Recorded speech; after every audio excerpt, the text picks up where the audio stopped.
Isinasapinal na ng House Appropriations Panel ang kanilang committee report para sa 2026 General Appropriations Bill. Kabilang sa mga binusisi ay ang reallocation ng pondo para sa AIX. Si Mela Lesmora sa Sentro ng Balita, live.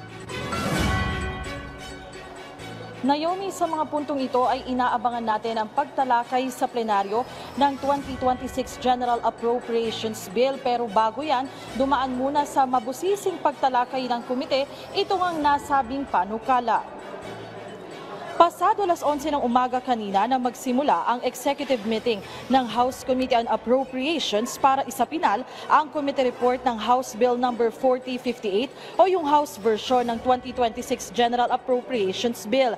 Partikular nilang tinalakay ang realignment na ikinasa ng Budget Amendments Review Subcommittee o BARC mula sa inalis na higit 255 billion pesos na budget ng DPWH para sana sa flood control projects. Sa talakayan, isa sa mga nabusisi ang nagpagpasyahang reallocation para sa Assistance to Individuals in Crisis Situation o AIX program ng DSWD na nagkakahalaga ng higit 32 billion pesos. May ilang kongresista kasing tumutol dito lalo na sa halaga, bagamat kalaunay nakalusot din ito. Sa panig naman ng DepEd, binigyan din ng mga mambabatas, binigyan din ng mga mambabatas ng dagdag pondo na higit 22 billion pesos ang kagawaran para sa pagtatayo ng mga bagong classroom at iba pang gusali.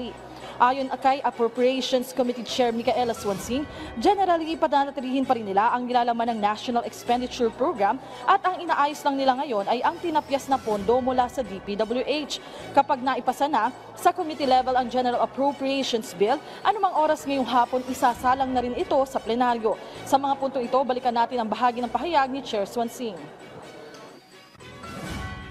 We prioritize on the part of the BARC the sectors that were highlighted as key priority areas, specifically education, health, and agriculture, and others that pertain to human capital development. To ensure discipline and transparency, deliberations proceeded department by department on a line-per-line basis, and the decisions as to whether to adopt, revise, or defer was made live stream and was witnessed by the public yesterday. Colleagues, House Bill number 4058, the proposed General Appropriations Bill for fiscal year 2026, embodies these principles of transparency, accountability, and public participation in the budget process. The proposal of the BARC was to add an additional 37 billion pesos towards education. This 1.17 trillion pesos for education includes funding for classrooms and school facilities, textbooks, feeding programs, computerization, scholarships, and the universal access to quality tertiary education.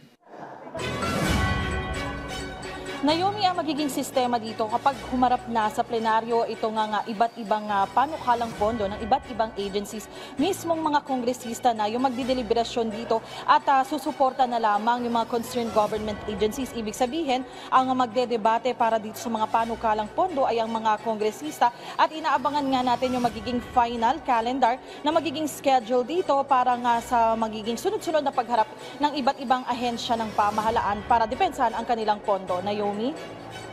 Maraming salamat, Bella Lesmoras.